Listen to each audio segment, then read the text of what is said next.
Warning, this video may contain spoilers for late parts in the game. If you plan on playing this at some point, turn back now.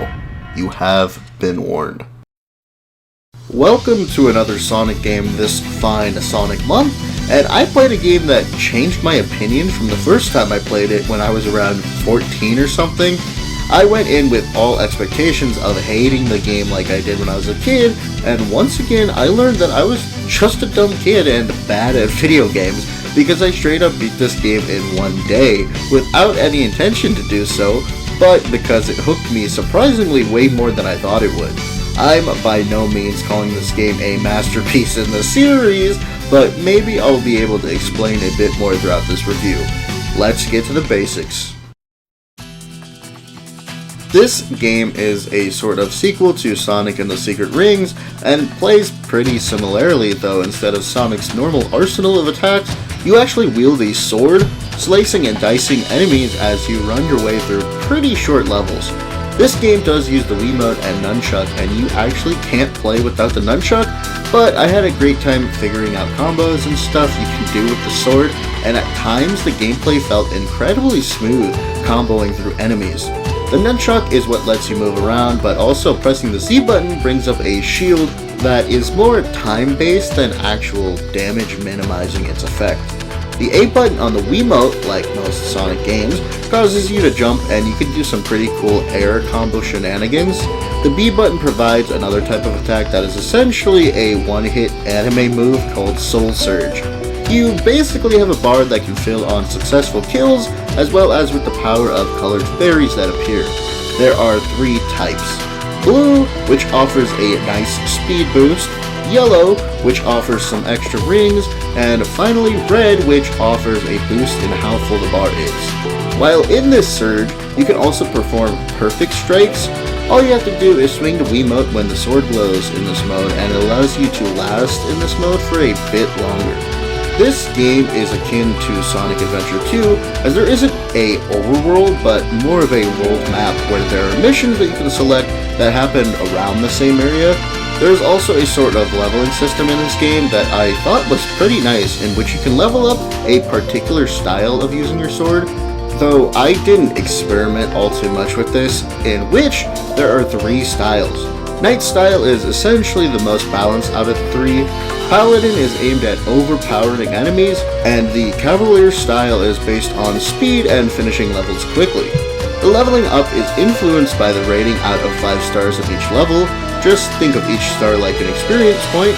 A cool thing is throughout every level you will receive items that need to be appraised using ID points that are based on how well you did in the level. These items can be used to craft swords, as well as some of them being used as equipables that can bolster resistance to some effects like poison, increase the ID points you get at the other levels, or even change the music of the game. One final thing you want to increase is your popularity. Again, at the end of the level you will be presented with how many new followers you've gained, and if you have enough, your title will change, increasing the level of some skills, acquiring better items from appraisal, and apparently the townspeople will cheer you on more. Speaking of the townspeople, you can actually give some of them rings and they'll give you an item to appraise in exchange. Some drawbacks though are that enemies might spawn next to villagers, and if you end up attacking blindly and actually hitting them, you can lose followers among other things. The story in this game is pretty straightforward, so I'll just dive in. A girl in a robe gets surrounded by a bunch of darkness guys, and a knight on a horse, looking rather intimidating, appears to be the leader. Out of nowhere, the girl uses magic and summons a being from another time, just so happening to be Sonic, carrying some gravity-defying chili dogs. Sonic defeats all the bad-looking guys and attempts to fight the knight, but gets dragged away by the woman. She explains everything. Her name is Merlina and was the mage of the kingdom, but their king, King Arthur, had recently become evil and she basically ran away. She assumes that he was corrupted by his immortality that the sheath of his sword gives him. She eventually shows Sonic a blade that's been in the ground for a while, and Sonic pulls it out no problem. The sword actually becomes sentient, being named Excaliburn, and they decide to meet the Lady of the Lake, though not before Excaliburn has Sonic go to a local blacksmith who happens to look a lot like Tails to make him look presentable, as he's become rather rusty. Sonic then heads on his way to locate the Lady of the Lake and finds Lancelot in his way, and also looking a lot like Shadow. Sonic defeats Lancelot, but Excaliburn asks him why he would give Lancelot such an indignity as to not killing him, and Sonic basically says he just does stuff his own way, while gloating that he stole Lancelot's sword. After this, he finally meets the Lady of the Lake, who just so happens to look a lot like Amy, and she gives him 3 tests to see if he's worthy of defeating King Arthur and not succumbing to the same madness that he has.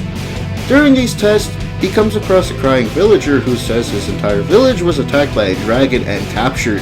Excaliburn warns him that there isn't enough time to do this task within the allotted time of the tests, but Sonic decides to help him anyway. Before he gets to free the villagers, he is stopped by Gawain, who just so happens to look a lot like Knuckles, and takes him out pretty easily, stealing his weapon as well. As he does this, the villager who had requested this of him turns out to be the Lady of the Lake, who wanted to make sure that Sonic was someone who would make choices for the good of others. She reveals that Arthur's sword Excalibur and the sheath can only be defeated by gathering the 3 swords of the Knights of the Round Table, 2 of which Sonic already possesses. Sonic ventures through the area until he finally comes in contact with the final knight Percival, who just so happens to look a lot like Blaze. He makes short work of her before finally traveling to the central castle and fighting face to face with King Arthur, swiftly defeating him, though the sheath begins to bring him back to life. Sonic uses this time to quickly place the other swords and dispel his immortality, defeating him. King Arthur suspiciously fades into a puff of smoke like his minions though. A little after this, the 3 Knights of the Round corner Merlina and ask what exactly is going on, not knowing that Sonic has just defeated Arthur. She reveals that their King Arthur is just an illusion, created by her grandfather, Sonic showing up and giving her the sheath of Excalibur. She absorbs the power of the sheath and plunges it into the land, corrupting and changing it. The 4 run away and head to the Lady of the Lake, who tells them that the only way to protect the land is to activate a type of seal to contain the corruption by using the 4 swords in the 4 corners of the kingdom.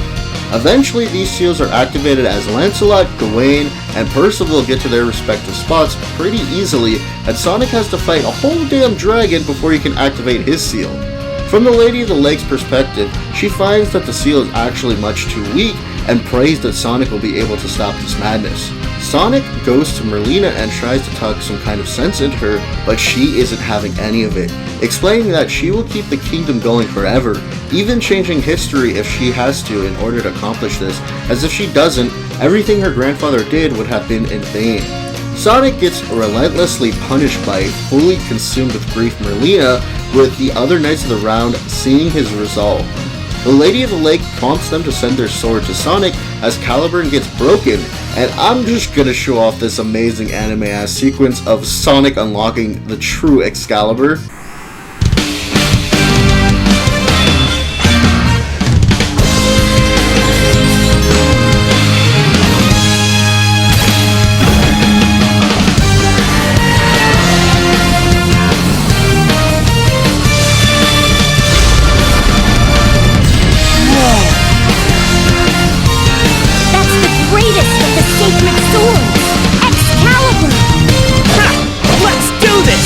Sonic takes almost no time at all to show her that her wishes are wrong and puts an end to everything. Sonic then tries to convey to Merlina that nothing is meant to last forever, being better to live your life to the fullest in the time that you have. Also, Sonic has the slow realization that he was the true King Arthur all along, as the other was just an illusion and Excaliburn had chosen him. Merlina sends him back to his time, and we hear a short scuffle ensue with Sonic and Amy, who doesn't believe any of what she had just heard as the reason why Sonic forgot his date with her.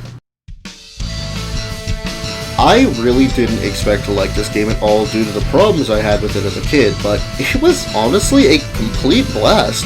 The story, while extremely cheesy, was actually pretty interesting, and I like how they made the King Arthur story new and refreshing.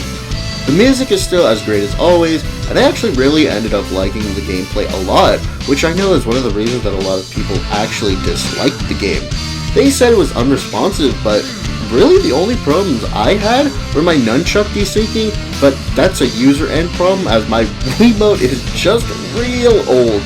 It's a little bit on the short side, but I think it makes the replayability of the levels a lot more fun as you try to find out how to complete the levels as fast as possible and get 5 stars. My favorite thing was just trying to beat the bosses with no damage, and they at least increased the boss difficulty as you went through the game, which made each fight progressively harder not to get hit. The thing I disliked the most was that by the time you unlocked the other characters and fighting styles, it was kinda pointless because of how severely underleveled they were, / I wasn't even able to make any weapons for them, so they would die pretty fast because unlike Sonic, the other character's style doesn't level up, but the various swords make them stronger with more skills. This is technically good in a sense to replay all the levels again to get new items to craft, but I was honestly invested in the story and just wanted to advance and not have to wait to level up all these characters that really wouldn't matter in the last fight anyways. This game has a decent couple extras. The first, readily available even before beating the game, are the extra missions you can do to gain levels and increase your follower count, even being able to find the rare items upon completion. After doing a certain level perfectly, you'll also unlock 2 extra characters, being Silver and Jet from Sonic Riders, as well as unlocking many of the other characters from the story, though sadly you can't use them in the main game. That's where the multiplayer comes in. I haven't really tried this mode out, but it's up to 4 players competing in several different types of competitions, such as Battle, Battle Phantoms, and Battle 100. There's a good couple things to look through on the main menu as well, like the items we've appraised, and some nice art that fans drew. This was another great experience of going back to a game from my childhood and coming to appreciate it a lot more than I had originally, and I'm really happy about that fact, because I was starting to think at the beginning that maybe I don't think as fondly about Sonic as I remembered, but these have slowly been bolstering the fact that even though there have been a good amount of duds in the series, I've had so much fun with the ones that are good that it kind of overrides it all as a whole. Hope you enjoyed, and see you next video.